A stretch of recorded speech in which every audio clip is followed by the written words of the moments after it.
예, 기대됩니다. 우리 말씀의 묵상과 또 찬양, 기도 속에 하나님 역사하실 줄 믿습니다. 어렸을 때 연을 만들어서 띄우면서 놀았습니다. 그 시골 마을에서 가오리 연 있잖아요. 직접 이제 만들어서 요즘 문방구에서 팔지만은 저희 때는 이제 다 만들었습니다. 대나무 이렇게 깎아가지고 얇게 깎아가지고 이제 창호지 이렇게 해서 만드는데 실은 집에 있는 명주실, 요즘은 이제 실도 튼튼하게 잘 나오더라고요. 근데 명주실로 했죠. 근데 이게 잘 끊어져요. 명주실이.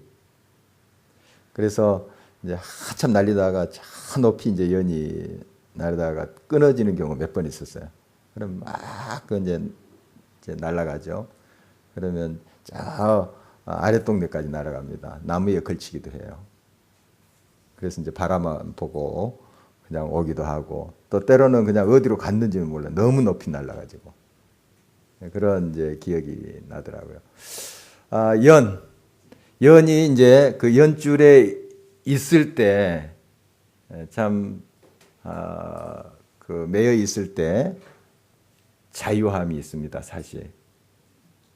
근데 연줄이 끊어지면 그 자유 같지만 그게 이제 물에도 빠지고 나무에도 걸리면 찢어지고 이제 사고가 나는 거죠. 우리가 이제 매여 있다 하는 말이 좀 부정적으로 들릴 수가 있습니다.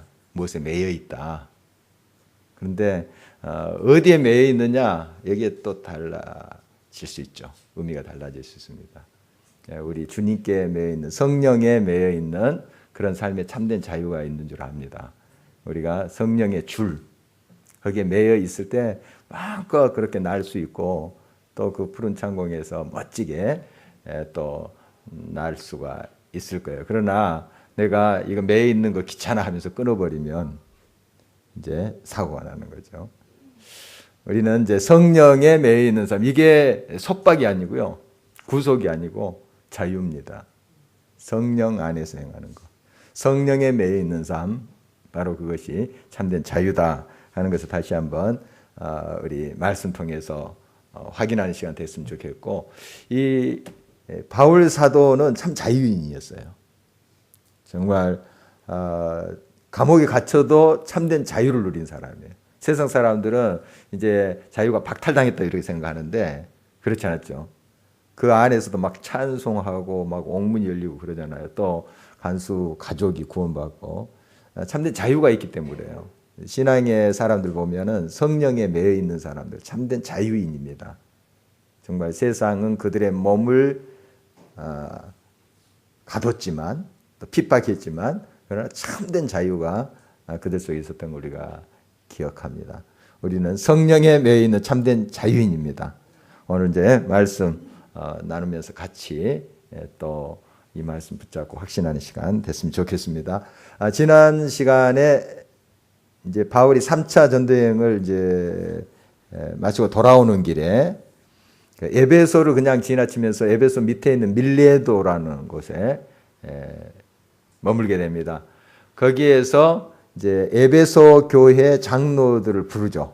그래서 같이 이제 서로 이야기하는 그런 장면 봤습니다. 이어지는 이제 말씀인데, 그 에베소 교회 장로님들이 그 밀레도, 지금 터키의 서부에죠, 중서부 그쪽에 와서 이제 함께 이야기한 모습입니다. 이 권면의 말씀을 이제 바울이 하는데, 먼저 이제 성령에 매여 있는 사람의 이제 특징을 바울의 삶 속에서 좀 살펴보려고 해요. 19절 말씀 한번 볼까요? 19절 함께 읽겠습니다. 곧 모든 겸손과 눈물이며 유대인의 관계로 말미암아 당한 시험을 참고 주를 섬긴 것과, 그러니까 번이 되는 삶이었죠. 18절에도 보면은 에베소에 내가 머물 때, 너희들과 함께 생활할 때 내가 어떻게 행했는가 하는 것을 여러분도 알고 있다. 그렇죠. 한 3년 정도 이 에베소에 머물지 않습니까? 두란노선에서 훈련도 하고 또 신앙도 같이 나누면서 삶을 나눴잖아요. 그때 이 에베소 교회 성도들, 특히 이제 장로들이죠. 이 교회 지도자들이 이 바울이 어떻게 살았는가, 어떻게 신앙생활을 했는가 하는 것을 옆에서 봤죠. 물론 이제 바울이 여러 성경 말씀을 풀어서 가르치기도 하고 훈련도 시켰어요. 그러나 가장 큰 가르침은 그의 삶이에요. 삶. 그러니까 예수님의 제자들도 예수님이 가르치시잖아요. 뭐 팔복도 이렇게 가르치시고 하는 모습 봅니다. 그리고 군중 집회할 때도 많은 천국 복음을 또 가르칠 때 제자들도 그 말씀 들었겠죠. 그런데 가장 큰 가르침은 예수님과 3년 동안 같이 사는 거예요. 같이 지냈던 거. 그것이 가장 큰 가르침이에요. 우리가 이제 가정에서나 교회 공동체에서 가장 큰 배움은 그거예요. 같이 있는 거. 같이 삶과 신앙을 나누는 것이 있어요. 물론 여러분들이 어떤 코스라든지 어떤 교육 과정을 거치는 것도 중요합니다. 그 필요 없다는 것이 아니고 중요한데 가장 큰 가르침은 성도 간의 삶과 신앙을 나누면서 와요. 같이 사는 거. 같이 사는 거. 이게 뭘 말로 가르치지 않았는데 닮아가요. 영향을 받아요. 많이 깨달아져요. 그게 가장 큰 가르침이에요. 그리고 가장 큰 교육이 되는 것이죠. 참 중요합니다. 바로 이제 바울은 그의 삶으로 가르쳤던 거예요. 그런데 간혹 이런 경우 있어요. 말은 잘해요. 대단히 설득력 있게 잘하는데 그러나 삶이 아닌 거예요. 그러면은 그 가르침을 받는 사람 뭐라고 하겠어요? 니나 잘하세요. 그럽니다. 니나 잘하세요. 안 들려요. 아무리 기가 막히게 가르쳐도 막 설득력 있게 대단한 것을 가르쳐도 안 들립니다. 뭐 자기는 그렇게 살지도 않으면서. 가정에서도 그런 경우가 생길 수 있죠. 본이 돼야 되는데 삶에 본이 돼야 되는데 좋은 말씀으로 훈계하고 가르쳐도 삶이 안 따라주면 자녀들이 아빠나 잘하세요. 엄마나 잘하세요. 그러지 않겠어요?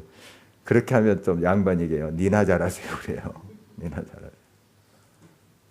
잘하세요. 정말 삶이 본이 돼야 돼요. 삶이. 이 하나님의 종들, 사도들의 모습을 보면은 삶을 그렇게 살았어요. 노래하듯이 자기가 고백한 것처럼 그렇게 살았어요. 노래한 것, 그것으로 살았어요. 말씀으로 살았어요. 그러니까 우리들에게 큰 울림이 있죠. 바울 사도는 자기 자신을 이제 이야기할 때 겸손과 눈물로 그리고 여러 이제 핍박 속에서 참고 인내하면서 주를 섬긴 거, 그 너희들이 알고 있지 않느냐, 같이 지내면서 그거 보지 않았느냐, 이런 이야기를 해요. 자기를 이제 겸손하다 이렇게 표현을 하고 있는데 이 바울이 자기 좀 드러내려고 이런 표현을 했을까요? 나 겸손한 사람이야 이렇게. 아니죠. 지금 자기에게 초점이 있는 것이 아니고 이제 에베소를 거쳐서 다시는 그들을 보지 못할 수도 있어요.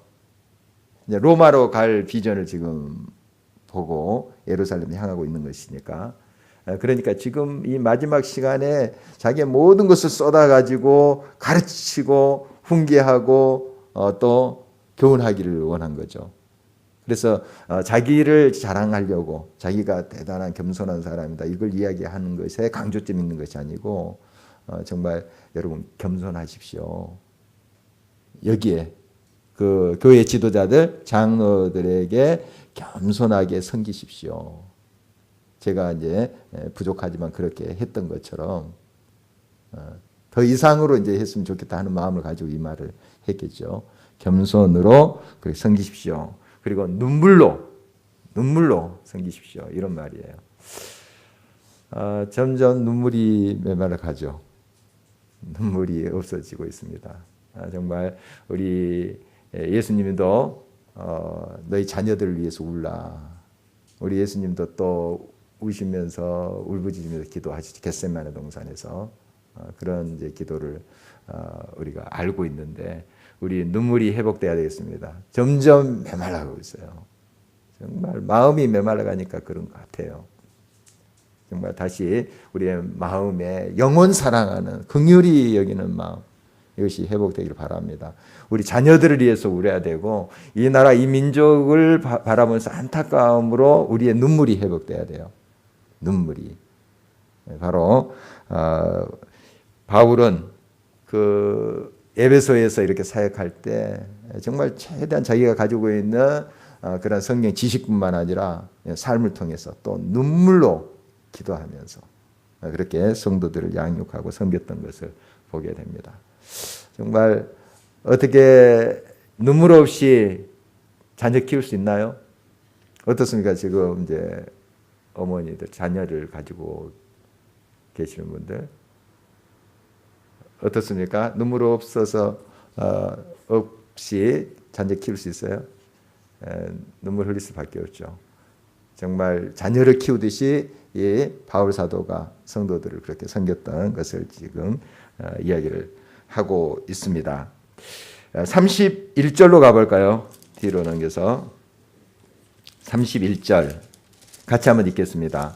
그러므로 여러분이 일깨어 내가 3년이나 밤낮 쉬지 않고 눈물로 각 사람을 훈계하던 것을 기억하라. 에베소 두란노 소원에서도 사역을 했잖아요. 또 해당에서도 이렇게 가르치고 3년 동안 이렇게 사역하면서 눈물로 훈계했던 거 그거 기억하라. 참 눈물의 사도로 보여줍니다. 정말 이 이방인들을 향한 그러한 긍휼의 마음뿐만 아니라 또 바울 사도 보면 자기 동족을 위해서 눈물로 기도하는 것을 봐요. 눈물 흘리면서 얼마나 간절했으면 그 눈물이 나올까요? 이렇게 우리의 눈에도 눈물이 회복되길 바랍니다. 긍휼히 여기는 마음, 정말 그 영혼을 사랑하는 마음에 그런 눈물의 기도가 회복될 때 그 기도는 반드시 응답돼요. 그래서 그 교부 암브로스가 어거스틴의 어머니 이제에게 그런 말을 했다잖아요. 눈물의 기도는 별로 중요치 않다는 표정인데 망하지 않는다. 눈물의 기도는 어머니의 그 눈물의 기도의 자녀는 망하지 않는다. 망하지 않는다. 성경에도 증거가 많습니다. 그런 정말 여러분 눈물로 교회를 위해서 기도할 때 이 교회 망하지 않습니다. 다시 살아나요. 눈물이 없기 때문에 메말라가는 거고 죽어가는 거예요. 한국 교회 이런 문제는 우리 크리스찬들의 눈물의 기도가 메말라갔기 때문에 그래요. 그 다른 교회에 우리가 이제 비판도 하고 하지만 사실 우리의 눈에 그런 한국 교회에 대한 애타는 마음, 눈물이 있는가 하는 것도 점검해 봐야 돼요. 우리의 눈에 눈물이 있는 한, 눈물의 기도가 있는 한 이 한국 교회 망하지 않습니다. 자, 바꿔서 말하면 우리의 눈에 눈물이 마르면 이 한국 교회 말라갑니다. 죽어갑니다. 정말 우리에게 또 책임 있고 이것 어떻게 보면 또 특권이기도 하죠. 우리가 또 살릴 수도 있는 거니까. 물론 주님이 살리지만 우리 눈물을 통해서 간절한 기도를 통해서 살릴 수도 있는 거니까 얼마나 귀한 특권입니까? 우리 그런 하나님의 통로가 됐으면 좋겠습니다. 또 바울은 열심히 그 성령의 충만한 가운데 자기에게 부탁한 그 영혼들 양육하는 모습을 보게 됩니다. 20절 한번 볼까요? 20절 함께 읽겠습니다. 유익한 것은 무엇이든지 공중 앞에서나 각 집에서나 거리낌 없이 여러분에게 전하여 가르치고. 정말 좋은 것을 다 지금 가르치고 싶은 거죠. 자녀들에게 좋은 것 있으면 다 먹이고 싶고 다 이렇게 주고 싶잖아요. 그런 마음으로 바울이 이 성도들을 생각할 때 또 대할 때 그 가장 좋은 그 복음의 말씀을 깨달을 때 그걸 나누고 싶고 또 가르치고 했던 걸 이제 보게 됩니다. 32절 말씀 또 뒤로 가서 보도록 하겠습니다. 32절 함께 읽겠습니다. 지금 내가 여러분을 주와 및 그 은혜의 말씀에 부탁하노니 그 말씀이 여러분을 능히 든든히 세우사 거룩하게 하심을 입은 모든 자 가운데 기업이 있게 하시리라. 말씀이, 그 말씀이 든든하게 한다 하는 거예요. 참 중요해요. 중요합니다. 말씀이 우리를 든든하게 세우는 거예요. 말씀이. 그 누가 아니라 대단한 능력이 있고 대단한 권세가 있는 사람이 우리를 세우는 것이 아니라 하나님 말씀이 세워요. 말씀이. 여러분 결국 우리가 이제 교회에서 신앙생활을 할 때 나의 믿음을 든든히 세우는 것은 말씀이에요. 말씀. 여러 프로그램도 중요하겠죠. 또 누가 가르치느냐 하는 것도 중요하리라 봅니다. 그러나 이 말씀이 우리를 세워요. 말씀이. 그러니까 말씀을 여러분이 만나셔야 돼요. 그럴듯하게 포장된 것들이 많아요. 여러 가지 미사역으로 대단한 그러한 화법으로 여러분들에게 가르칠 수 있어요. 그러나 그것은 그냥 청량음료처럼 그때뿐이에요. 그리고 오히려 더 입맛배려요. 더 갈증을 내게 합니다. 여러분 말씀을 만나셔야 돼요. 말씀. 말씀이 재미있다 이런 수준으로 가야 돼요. 여러분이 스스로 말씀 묵상할 때 그 말씀이 송이꿀보다 더 답니다. 이런 고백이 나와야 돼요. 그러지 않고서는 여러분 평생 그렇게 이제 다른 것에 입맛을 맞춰가고 해서는 여러분 영적 건강함이 가능하지 않습니다. 물론 여러 가지 내용들을 또 여러 가지 방법들을 접하면서 그 말씀에 우리가 가야 되죠. 하지만은 스스로 여러분이 말씀을 대할 때 이 말씀이 참 맛있다. 이렇게 돼야 돼요. 그 말씀의 맛을 느껴야 돼요. 그래서 시인의 그 시편 말씀 이렇게 보면 다 그 고백이에요. 누가 가르쳐서 대단한 뭐 제사장이 설파를 해서 그거 은혜스럽고 막 감동을 받아 그런 고백은 하나도 없어요. 시편 보십시오, 여러분. 그냥 말씀을 내가 자다가 깨서도 막 읽고 막 이런 고백들이에요. 송이꿀보다 더 달고 그냥 그 말씀이 나의 길에 비치고 발등에 또 등이고 막 이런 고백 아닙니까? 실제로 자기가 말씀을 만나요. 말씀을. 그런데 이제 우리가 너무 인스턴트에 이제 길들여 있어요. 우리 입맛이. 영적인 것도 그래요. 성경 말씀도 그래요. 거기에 막 길들여 있어요. 그 맛을 따라가죠. 그래서 조금 또 실증나. 또 다른데. 이런 식이에요. 입맛 다 버린 거예요. 입맛 버린 거예요. 여러분 이제 가끔씩 필요합니다. 외식도 필요하고 맛집도 필요해요. 필요하지만 여러분들이 실제로 하나님 말씀의 맛을 느껴야 돼요. 건강해야 돼요. 건강해야 돼요. 그러니까 지난번에도 제가 한번 예를 들었지만 우리 한 집사님은 다 맛있대. 그 음식점마다. 물론 이제 아주 엉터리로 하는 음식점은 이제 분별하겠죠. 웬만한 음식 다 맛있어 해요. 왜냐하면 건강하세요. 굉장히 잘 드세요. 웬만한 건 다 맛있대요. 여러분 정말 우리가 영적 건강함을 가져야 돼요. 성경 말씀을 그대로 이렇게 묵상하면서 그 말씀이 막 즐거움이 돼야 돼요. 이게 건강한 거예요. 영적으로. 말씀이 막 깨달아지고. 제가 이제 아는 한 목사님이신데 케냐로 선교사 가신 분이에요. 그분이 이제 제가 청년 때 그 청년부 담당 전도사 하신 분인데 이분이 청년부 때 이야기한 제가 청년부 때 말씀한 그것이 아직도 기억나요. 성경을 이렇게 묵상하다가 막 깨달아지죠. 그러면 거룩한 발작이 일어난대요. 막 거기서 막 뛰면서 막 찬송하고 이걸 거룩한 발작이라고 표현을 하더라고요. 이제 말씀을 이렇게 자기가 묵상하면서 깨달아질 때. 그것도 아직 그 표현이 기억나는데 여러분 하나님 말씀을 만나서 정말 그 말씀의 맛을 느껴야 돼요. 이 말씀이 우리를 든든히 세우는 거예요. 다른 어떤 것이 우리를 세우는 것이 아니에요. 물론 이제 여러 도구, 여러 주변의 그러한 손길을 통해서 그렇게 만날 수 있죠. 말씀을 만날 수 있는데 결국 하나님의 말씀이 우리를 변화시켜요. 다른 어떤 것이 아니고 말씀이 우리를 새롭게 하고 우리를 다시 한번 고치시고 이렇게 세우는 거예요. 말씀을 여러분 꼭 씹으십시오. 그리고 그 소화력을 키워야 돼요. 그래서 우리가 이제 계속 아침마다 묵상하자고 도전하는 것이 그거예요. 그겁니다. 여러분이 이렇게 이제 설교도 듣고 교육 과정에서 훈련도 받고 하시지만 여러분들이 개인적으로 이 말씀을 꼭 씹어서 소화력을 키우라는 거예요. 그래서 말씀의 맛을 느껴야 됩니다. 말씀. 그 말씀이 이제 여러분의 삶을 든든하게 해요. 그 말씀이 고치는 거예요. 다른 어떤 것이 아니고.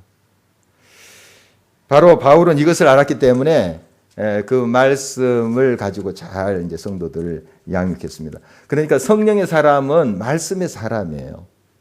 성령의 사람. 말씀 떠나서 성령 충만 없어요. 좀 흉내는 낼 수 있어요. 막 그 성령 충만한 것을. 하지만 말씀의 기초가 빈약한 사람은 그게 성령 충만한 게 아니에요. 감정 충만이라죠. 감정 충만하죠. 말씀에 충만해야 돼요. 또 우리가 말씀을 바로 이해하기 위해서 신학이라는 게 이제 필요해요. 너무 신학이 이제 학적으로 가서 딱딱하게 이제 되는 경우 있습니다. 그건 경계해야 돼요. 그러나 이 신학은 하나님의 말씀을 바로 분별하기 위해서 생겨난 거예요. 그러니까 이 신학의 출발은 이단이 처음부터 생겨났어요. 하나님의 말씀이 있는데 그 말씀 잘못 해석하고 잘못 접근하고 그래서 이 하나님의 말씀을 바로 변호하고 지키기 위해서 이 신학이 생겨난 거예요. 그러니까 중요하죠. 신학 그 자체를 우리가 무시해서는 안 됩니다.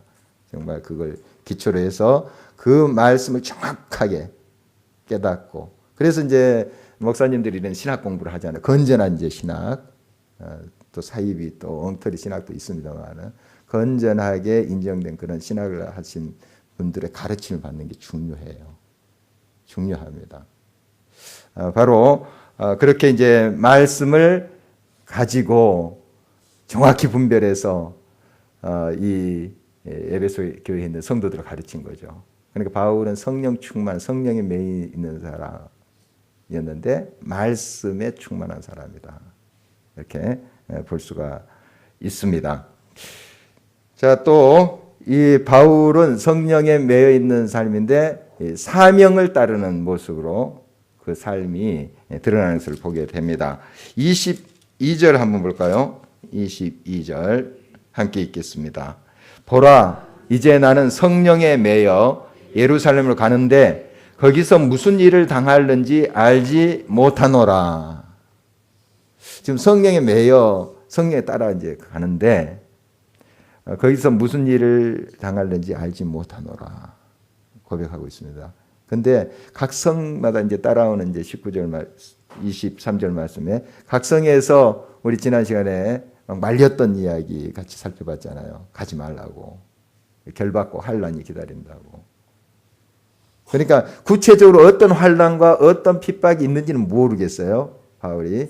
그렇지만은 뭔가 어려움이 있는 건 사실이에요. 그렇지만 사명을 가진 사람은 그 어렵지만은 하나님의 부르심에 따라서 중심을 잡고 그곳으로 가는 사람들이에요. 그래서 그 유명한 24절 이렇게 고백을 하고 있는 것이죠. 같이 읽어보도록 하겠습니다. 내가 달려갈 길과 주 예수께 받은 사명 곧 하나님의 은혜의 복음을 증언하는 일을 마치려 하면은 나의 생명조차 조금도 귀한 것으로 여기지 아니하노라. 달려갈 길, 또 주 예수께 받은 사명, 같은 편이에요. 사명, 달려갈 길. 그러니까 자기가 원해서 자기가 처음부터 목표해서 가는 것이 아니고 주님이 달려가라고 하시는 그 길이죠. 그러니까 사명이에요. 그 사명. 그리고 바로 그 사명의 구체적인 그 내용이 하나님의 은혜의 복음을 증언하는 일. 복음 전파죠. 복음 전파. 이게 사명이에요. 사명. 바울에게 있어서 하나님의 복음의 그 메시지를 전하는 것. 그러니까 때를 얻든지 못 얻든지 그 앞에 총독이 있었든지 시장이 저작거리에 일하는 사람이든지 상관없어요. 바울은 항상 복음의 말씀, 예수 그리스도 똑같아요. 그가 설교한 내용 보십시오. 몇 군데 나오잖아요. 사도행전 우리 살펴봤죠. 내용 똑같습니다. 예수 그리스도예요. 십자가 부활. 예수 그리스도가 왜 죽으셨는가? 바로 당신을 위해서 죽으셨는데 당신의 죄를 씻어주기 위해서. 그리고 부활하셨다. 예수 그리스도 안에 있으면 당신도 역시 산다. 이거예요. 이게 메시지예요. 예수 그리스도. 누구에게나 똑같이 이 복음의 말씀 증가합니다. 이걸 증언하기 위해서 자기 모든 것을 내려놨던 사람이에요. 그러니까 바로 그 사명을 위해서 생명 바친 거죠. 모든 걸 쏟은 사람이에요. 그러니까 지금 오순절을 지금 맞춰서 3차 전도여행을 지금 왔잖아요. 오순절은 이제 여러 곳에서 와서 이제 축제를 예루살렘에서 하는 기간 아닙니까? 그래서 그 사람들을 대상으로 복음을 증거하고 지금 이제 이렇게 신문을 받는 그런 상황이지만 이런 상황 속에서도 항상 자유로워요. 이분은. 이 바울은. 그래서 막 주눅 들고 하지도 않아요. 뭐 감옥에 있을 때도 그렇죠. 간수들한테도 막 전도를 해요. 간수들한테. 지키는 사람들한테. 한번 상상을 해보십시오. 그 지키는 사람들 그 당시에 한 이제 두 사람씩 이렇게 교대로 이제 지키지 않습니까? 무료하잖아요. 그럼 바울이 좀 이런 이야기 내가 들려줄까? 하는 거예요. 그리고 예수 그리스도를 이야기하는 거예요. 재밌잖아요. 그때 텔레비전도 없고 간수들이 재밌어요. 그냥 어렸을 때 제 어렸을 때만 해더라도 뭐 부흥회 한다면은 막 10리 20리 그 부모님 손잡고 가고 그랬었어요. 재밌었어요. 재밌었습니다. 요즘이야 뭐 옆에 있어도 안 가는데 그때는 뭐 진짜 재밌었어요. 그런 게. 막 또 동네에서 뭐가 그 약장수가 온다 그러면 막 우르르 몰려가고 그랬었어요. 이 당시 이제 그거 생각해 보십시오. 뭐 다른 그런 재미있는 구경거리 같은 게 없었어요. 그러니까 바울이 보쳤을 때 얼마나 무료하겠습니까? 그거 지키고 있는데 한번 이야기 들어볼래? 내가 경험했던 이야기야. 해보라고. 그래서 예수 그리스도 믿는 사람들이 분명히 있었을 거예요. 벌써 바울 시대에 이 귀족들 그리고 왕족도 예수를 믿었다는 기록이 있습니다. 또 그 지난번에 안디옥 교회의 그 지도자 중에 헤롯의 젖동생 마나에 나오잖아요. 벌써 안디옥 교회 지도자 중에 어떻게 이것이 가능했냐 하면 직접 가서 참 그 왕족들에게 복음 증거하기는 쉽지 않았을 거예요. 쉽지 않았을 거예요. 그러나 아름아름해서 이제 오는 거예요. 이제 보초가 이제 집에 가서 이제 자기 집사람한테 이야기하는 거예요. 집사람이 이제 뭐 귀족 부인 집에 뭐 일을 하러 갈 수도 있고 뭐 하잖아요. 그래서 이러이러한 사람이 있는데 막 뭐 자기가 이런 체험을 했다고 하고 막 병자가 일어났다고 하는 이야기 들었습니다. 관심 있을 거 아니에요. 찾아오는 거예요. 그래서 예수님 믿고 이런 일들이 많았던 거죠. 바로 자기의 모든 것을 쏟아서 어떤 형편, 어떤 상황 속에서도 이 복음 증거하는 일, 이 사명을 감당했던 사람이 바울입니다. 때를 얻든지 못 얻든지. 총독 앞에서도 마찬가지예요. 총독 앞에서. 천부장 앞에서도 똑같고. 그 앞에 누가 있든지 상관없어요. 예수 그리스도. 그걸 증언했던 사람입니다. 그걸 위해서 내가 생명까지 바쳤노라. 생명까지 바쳤으니 정말 누가 말립니까? 누가 이걸 저지할 수 있어요? 자기의 생명을 다 쏟아서 나갔던 것은 바로 그가 성령에 매여 있었기 때문에 가능한 거예요. 그의 결심만 가지고는 이렇게 사역할 수가 없어요. 성령에 다 충만하고 성령에 사로잡힘을 받고 했기 때문에 이런 능력이 거기서부터 나왔다 하는 것을 알 수가 있습니다. 여러분 사명을 따라 사는 사람이 되기를 간절히 바랍니다. 여러분 어떤 사명을 가지고 있나요? 역사적 사명을 띠고 이 땅에 우리가 태어난 사람 아닙니까? 지금 좀 젊은 우리 청년들 잘 모를 거예요. 국민교육헌장 알아요? 알아요? 근데 석진이 알아요? 국민교육헌장? 역사적 사명 잘 모르죠. 이 땅에 우리가 태어난 거예요. 근데 사실 우리의 사명은 바로 영혼 구원이에요. 영혼 구원. 예수 그리스도의 복음을 증거하는 것. 바울에게만 주어진 사명이 아니고 이 땅에 하나님께서 보내신 이유는 이거예요. 물론 여러 가지 사명들이 있겠죠. 여러분 개인적 구체적인 사명들이 있을 거예요. 그러나 궁극적인 것은 예수 그리스도의 복음을 살라고 하는 거예요. 그래서 이 땅에 우리가 태어난 거예요. 주님이 보내신 이유가 그거예요. 그래서 나로 인해서 이 예수 그리스도의 생명의 복음이 증거되는 그것이 바로 하나님께서 우리를 보내신 목적이고 우리의 사명인 거예요. 그래서 성령에 매여 있는 사람 이 사명감이 투철합니다. 이것을 깨달아요. 내가 말씀으로 살고 말씀으로 생명을 살리는 일. 이것에 매진하게 돼 있습니다. 사명을 따른 사람이 있는가 하면 그 사명을 제대로 따르지 않으면 뭘 따라가냐면 사욕을 따라가요. 지난번에 나눴지만 사욕을 따라가요. 딱 돼 있어요. 하나님께서 주신 그 사명의 길을 갖지 않으면 자기의 이기적인 욕망을 따라 살아요. 이 세상의 가치관이 그런 거 아니겠습니까? 우리는 하나님의 부르심, 하나님의 뜻, 그 사명, 생명의 복음을 증거해서 생명을 살리는 일, 이런 사명을 띠고 이 땅에 태어난 거예요. 그것이 우리의 사명이에요.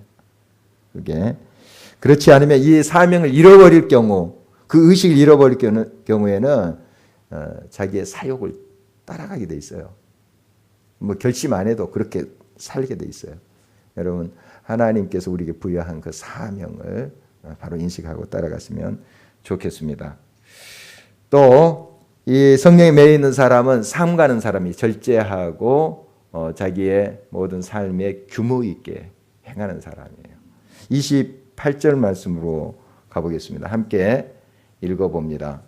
여러분은 자기를 위하여 또는 온 양떼를 위하여 삼가라. 성령이 그들 가운데 여러분을 감독자로 삼고 하나님이 자기 피로 사신 교회를 보살피게 하셨느니라.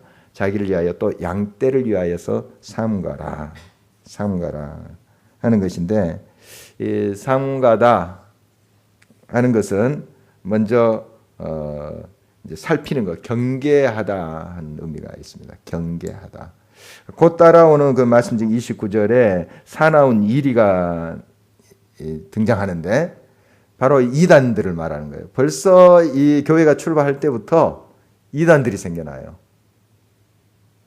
참 이러한 모습이 바로 성경에 그대로 드러나고 있는데 사나운 이리들, 유대주의자들도 있었고 그 당시에 이제 영지주의자들 뭐 이런 이단들이 있었습니다. 벌써 교회가 시작할 때 이상한 사람들이 또 교회를 어지럽히고 있었던 것이죠. 잘 삼가라. 말씀으로 잘 무장해서 전신갑주를 입고 이런 사나운 이리를 대적하고 그리고 양떼들이 교인들이죠. 거기에 상기를 받지 않도록 그렇게 살피라 하는 것입니다. 그래서 그 사나운 이리들이 어떤 사람들에게 30절 한번 볼까요? 함께 읽겠습니다. 또한 여러분 중에서도 제자들을 끌어 자기를 따르게 하려고 어그러진 말을 하는 사람들이 일어날 줄을 내가 아노라. 누구를 따르게 하려고요? 자기를. 주님을 따르게 해야지 자기를 따르게. 이게 꼭 문제예요. 이게. 그러니까 자기를 통해서 주님을 만나게 해야 되잖아요. 주님의 영광이 드러나게 하고 주님의 뜻을 따르도록 해야 되는데 자기 말 한마디에 그냥 죽고 살고 할 정도로 사람을 만들어놨다. 그건 완전히 사이비 중에 사이비예요. 자기가 왕인가요? 자기가 주인인가요? 그건 아닌 것이죠. 주님을 따르게 해야죠. 주님을. 그리고 나는 없어져도 그 성도들이 양떼들이 주님 따르면 되는 거예요. 그런데 자기가 없어지면 다 그 성도들도 막 우왕좌왕하고 막 갈 길을 알지 못하고 이런 구도로 만들어 놓은 게 그게 건강한 교회겠어요? 우리 교인들은 안 그럴 것 같아요. 제가 이제 임기 끝나고 떠나도 우왕좌왕 안 할 것 같은데. 제가 지난번에 산티아고, 그래서 한 7주 정도 비웠던 것 같아요. 산티아고 다니면서 7주일 비웠는데, 집에 왔더니 이제 집사람이 당신 없어도 교회가 잘 돌아간다고 그러더라고. 그러면서 한다는 말이 먹기 잘했네 그러더라고요. 내가 없어서 잘 되는 교회 됐으면 좋겠어요. 그런 것 같아요, 우리 교회는. 예. 어떻든 주님을 따라가야 되죠. 왜 나를 따르게 그렇게 만드는 그런 모습, 그건 아니죠. 자기를 따르게 하고, 이단들의 특징이 이거예요. 자기가 주님 대신에 딱 그 자리에 앉아 있는 거예요. 우리가 그렇다고 이제 어떤 지도자들을 그냥 무시하자 그런 뜻은 아니잖아요. 여러분 다 아시죠? 뭐 존경해야 돼, 존경해야 되고 또 대우도 하고 하는 것은 이제 우리의 기본 그런 예절이죠. 또 뭐 다른 사람도 우리가 그렇게 또 대하는데, 그렇지만은 우리가 궁극적으로 누굴 따라가느냐 하는 거예요. 누구를? 예수 그리스도. 그러니까 바울은 항상 그거예요. 이제 자기를 본받으라 하는 표현을 쓰지만 자기가 막 드러내고 예수님 대신에 그 자리에 앉으려고 그런 의도로 말한 것은 아니잖아요. 주님을 바라보는 그 모습을 좀 여러분도 도전을 받으면서 주님을 붙잡아라 하는 그런 의도로 표현한 것이지. 여러분, 성령에 매인 사람은 예수 그리스도를 붙잡게 합니다. 예수 그리스도. 자기를 드러내고 대단한 자기가 뭐 능력이 있는 사람처럼 그렇게 드러내질 않아요. 오직 자기를 통해서 예수 그리스도 드러나게 하는 사람이죠. 그리고 33절 말씀에 보면 이제 삼가라 하는 것은 이 재정, 이 돈에 대해서 잘 규모 있게 하라는 그런 내용을 포함하고 있습니다. 33절 볼까요? 같이 읽겠습니다. 내가 아무의 은이나 금이나 의복을 탐하지 아니하였고, 너희도 알지 않느냐? 내가 뭐 돈 밝히더냐? 그리고 스스로 바울은 자기가 일하면서 그것을 충당하고 있었어요. 물론 나중에 이제 이게 제도화되면서 전적으로 이 주님의 사역에 헌신한 사람들 또 대우하라. 바울이 또 그런 이야기를 해요. 소에 이제 망을 씌우지 말라 소입에. 그런 말을 해 바울도. 그런데 이제 자기가 또 그렇게 일하면서 하는 그런 이제 모습을 보여줍니다. 조금이라도 이제 정말 이 돈에 대해서 탐하는 모습, 바로 이것을 보이지 않기 위해서 그렇게 노력했던 바울의 모습 보게 됩니다. 돈의 자유로워야 됩니다. 여러분도 마찬가지. 꼭 이제 목회자들뿐만 아니라 여러분도 마찬가지예요. 계속 무엇이든지 돈과 이렇게 관련지어서 이렇게 이야기하는 것, 또 그렇게 사고하는 것은 우리가 경계해야 될 것입니다. 그리고 마지막으로 성령이 매여 있는 사람은 나는 주님만 바라볼래 하면서 옆에 형제 자매들 바라보지 않는 사람이 아니에요. 성도의 교제가 풍성해요. 성도의 교제가 풍성한 사람, 성령이 매여 있는 사람 특징이에요. 한번 볼까요? 36절 한번 보도록 하겠습니다. 같이 읽겠습니다. 이 말을 한 후 무릎을 꿇고 그 모든 사람들과 함께 기도하니. 한번 그 광경을 그려보십시오. 같이 무릎을 꿇고 기도하는 모습. 이제 작별하는 거죠, 지금. 이제 에베소에 있는 그런 지도자들을 밀레도까지 불러가지고 여러 훈계로 하고 이런 교훈으로 이제 부탁하면서 이제 헤어지는 그런 순간이에요. 같이 기도하고 기도로 교통하는 모습, 영적인 교통이죠. 그 다음에 37절 같이 읽겠습니다. 다 크게 울며 바울의 목을 안고 입을 맞추고. 이것은 어떤 심적인 그런 친교라고 그렇게 표현해 봤습니다. 심적 교통. 아까 영적 교통이라면 기도하면서 또 심적으로 마음으로 이제 서로 나누는 거죠. 그 다음에 육적 교통이 또 있어요. 38절 한번 볼까요? 다시 그 얼굴을 보지 못하리라 한 말로 말미암아 더 근심하고 배까지 그를 전송하니라. 이번에 이제 평창 올림픽에 북한 선수들 와가지고 이제 헤어질 때 모습 사진도 보고 우리 룻을 통해서 봅니다. 좀 이런 모습이 아니었을까 싶어요. 그런 배까지 전송하는 그런 모습. 그러니까 이 전인적인 교통이 이 바울과 그 에베소 지도자들과 이렇게 있었던 거죠. 같이 기도도 하고 같이 또 막 마음으로 또 하나 돼서 울고 이제 절망적인 그런 울음이 아니라 헤어짐의 그런 인간적인 정의 그러한 나눔이겠죠. 그 다음에 배까지 와서 전송하고 하는 그런 모습 얼마나 아름답습니까? 이런 이제 교제가 교통이 풍성한 모습을 보게 됩니다. 성령의 사람은 기도만 하는 사람들이 아니에요. 기도만 그냥 할렐루야 하고 주님만 바라고 옆에 누가 있든 없든 상관하지 않는 그런 사람이 아니라 옆에도 둘러볼 줄 알고 같이 교통하는 성도의 교제가 풍성한 그러한 모습이 바로 성령에 매여 있는 삶의 모습이 되겠죠. 오늘 말씀 다시 한번 이제 정리해 보면 우리가 성령의 매인 사람은 삶의 본을 보여주는 삶으로 가르치는 그런 사람이에요. 그냥 미사 여고 대단한 것들 이야기하지만 삶이 따라주지 않는 삶의 신앙이 따라주지 않는 것은 바로 그것은 성령에 매여 있는 것이 아니죠. 육에 속한 크리스찬이 되겠죠. 사명을 따르는 사람입니다. 사명. 사욕을 따르는 삶이 아니고 사명. 그 사명의 구체적인 것은 생명의 복음을 증거하고 생명을 살리는 일. 나를 통해서 그런 일이 일어나도록 해야 되겠습니다. 그렇지 않으면 사욕을 따를 수밖에 없는 우리의 삶이라는 걸 깨닫고 사명을 따라가는 삶이 되기를. 그리고 삼가는 삶. 또 어떤 금전적인 그런 문제에서도 자유함 있는 그런 삶, 성도의 교제가 풍성한 삶, 바로 이것이 성령에 매여 있는 그런 자의 삶이다 하는 것으로 오늘 말씀을 정리해 봅니다. 함께 기도하시겠습니다.